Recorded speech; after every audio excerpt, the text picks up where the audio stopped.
Hi all. Night டின்னருக்கு சப்பாத்தியோட தக்காளி வெங்காயம் பூண்டெல்லாம் போட்டுட்டு சப்ஜி பண்ணலாம். தொட்டுக்கிறதுக்கு கடுகு உளுத்தம்பருப்பு கடலப்பருப்பு போட்டு பூண்டு வெங்காயத்தை போட்டுருக்கு. இது கொஞ்சம் வதங்கின அப்புறம் தக்காளி போட்டு வதக்கலாம். வெங்காயம் கொஞ்சம் வதங்கின அப்புறம் தக்காளியும் போட்டிருக்கேன். ஒரு பச்சை மிளகாய் போட்டிருக்கேன். உப்பு மஞ்சப்பொடியும் போட்டு கொஞ்சம் காரப்பொடியும் போட்டுக்கலாம். ஒன்றா வதக்கியாச்சு.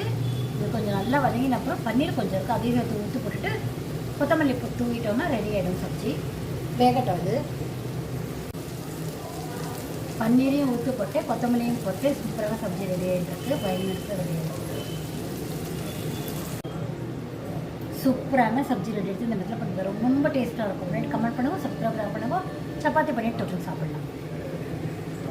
ஃபுல்காவோட தக்காளி வெங்காயம் பூண்டில் பார்த்தீங்கன்னா தொட்டு சாப்பிட்லாம். தேங்க்யூ ஸோ மச் ஃபார் வாட்சிங். இந்த மெத்தட் பண்ணி பாருங்கள், கமெண்ட் பண்ணுங்கள், சப்ஸ்கிரைப் பண்ணுங்கள். Thank you again. Good night, by.